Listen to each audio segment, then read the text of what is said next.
Assalamualaikum warahmatullahi wabarakatuh. Perkenalkan nama saya Alifian Windy Prakoso dari kelas e-government kelas SIA, dan pada hari ini saya akan membahas eh, presentasi mengenai studi kasus yang sudah saya buat terkait dengan e-government untuk nilai UTS.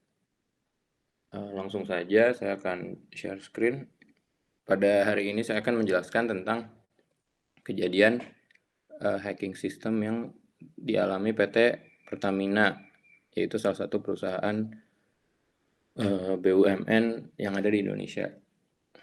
Jadi kita mulai dari siapa?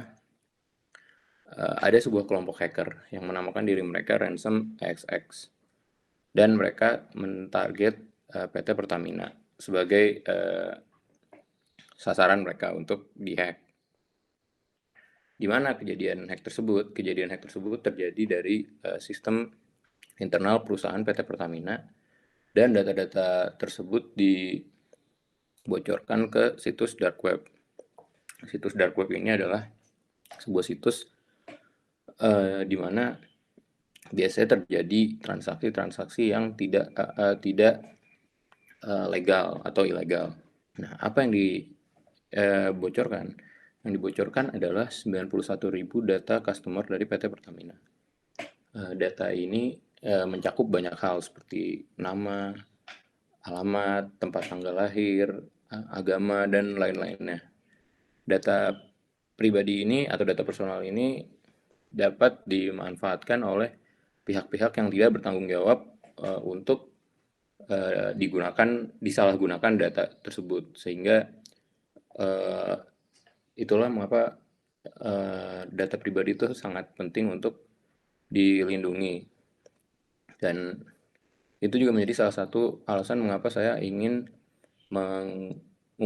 menjelaskan dan memberi poin kepada studi kasus ini, karena menurut saya di Indonesia perlindungan privasi dari pengguna layanan digital masih kurang dijaga, sehingga dapat dengan mudah seorang pengguna dari suatu layanan dibocorkan datanya, dan perusahaan yang memiliki layanan tersebut tidak mendapatkan konsekuensi apa-apa, karena memang peraturannya belum cukup tegas, dan memang pemerintah juga belum cukup tegas untuk menegakkannya.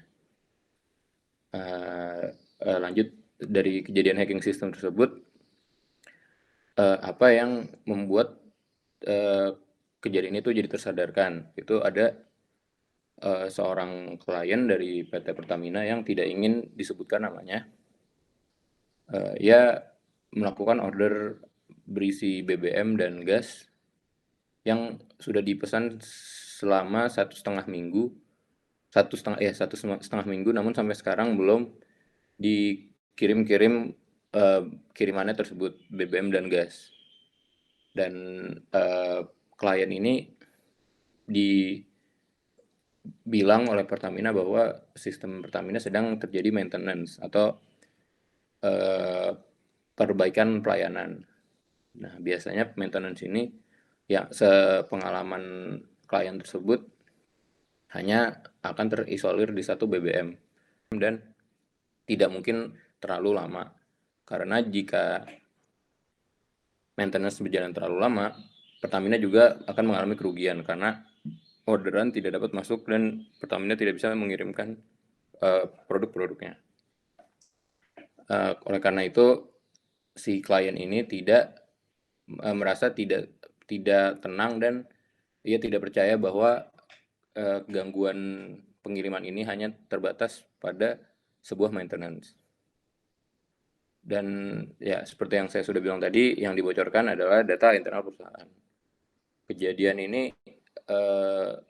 mulai terlihat semenjak tanggal 6 Maret 2021. Itu salah satu, bahkan beberapa pegawai Pertamina ada yang melaporkan website sistem informasi dari Pertamina atau Simelon mengalami gangguan dan tidak dapat diakses pada tanggal 6 Maret. Lalu barulah pada tanggal 23 Maret sebuah akun yang sering melaporkan jika terjadi pembocoran data di Twitter melaporkan hal tersebut, yaitu yang tadi sudah dijelaskan 91.000 data customer atau pelanggan dari PT Pertamina.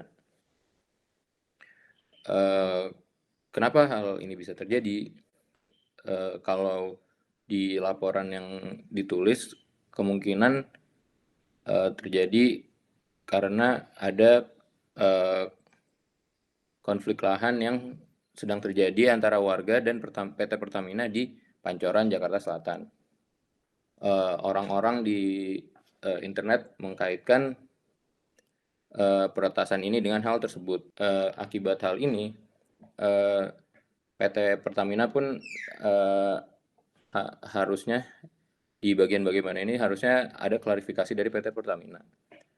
Karena di laporannya hingga saat ini Pertamina belum merilis statement atau apapun,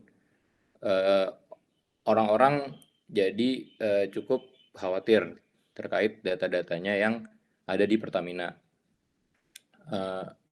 Hal ini karena data-data tersebut merupakan data pribadi dari customer ini 91.000 ini. Seharusnya menurut saya jika ada kejadian seperti ini, seorang perusahaan harus bisa membuat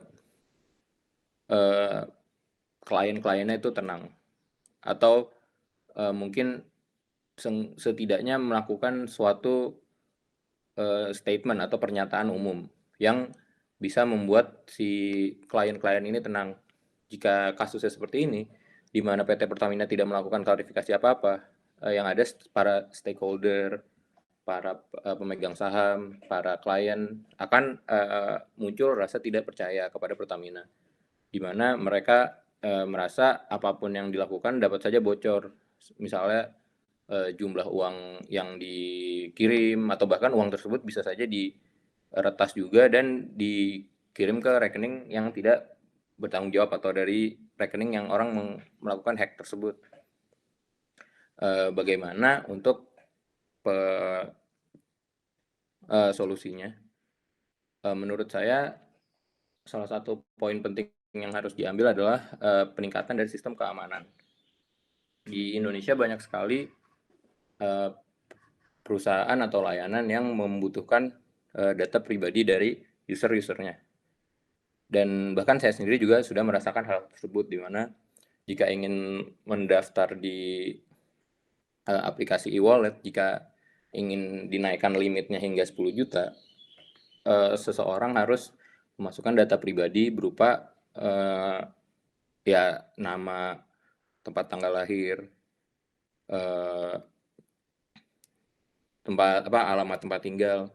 Namun permasalahannya adalah data-data tersebut bisa saja jatuh ke tangan yang tidak bertanggung jawab dan terjadi misalnya peretasan dari database data-data pelanggan tersebut bisa saja dipakai oleh orang-orang yang bukan dari perusahaan tersebut jika perusahaan tersebut diretas websitenya. Salah satu contoh paling barunya adalah waktu itu ada Gojek pernah kejadian seperti itu, Tokopedia, Bukalapak, dan Shopee. Itu merupakan data-data penting semua kan, karena di situs e-commerce seperti itu terdapat data pribadi dan juga data rekening. Bahkan ada beberapa yang memasukkan data kartu kredit atau kartu debitnya di situ, sehingga para penjahat yang melakukan peretasan dapat melakukan pembayaran dari kartu-kartu tersebut, sehingga mereka di situs dark web seperti yang tadi sudah dijelaskan dapat menjual data kartu kredit tersebut dan akan digunakan untuk transaksi yang aneh-aneh, di mana transaksi tersebut tuh bisa saja tidak legal dan bisa saja menyangkut pautkan transaksinya menjadi transaksi milik pemilik kartu tersebut, sehingga ujung-ujungnya pengguna juga yang dirugikan. Jadi menurut saya dari studi kasus yang terjadi ini, saya harapkan perusahaan-perusahaan di Indonesia dapat lebih meningkatkan keamanan sistem digitalnya atau cybernya, karena kedepannya cyber atau internet dan digital bakal lebih sering digunakan untuk segala aspek kehidupan kita.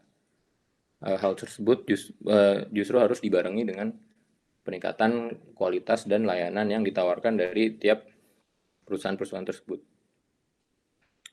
Jika tidak, maka kasus seperti ini akan terulang lagi dan data pribadi akan lebih bocor lagi.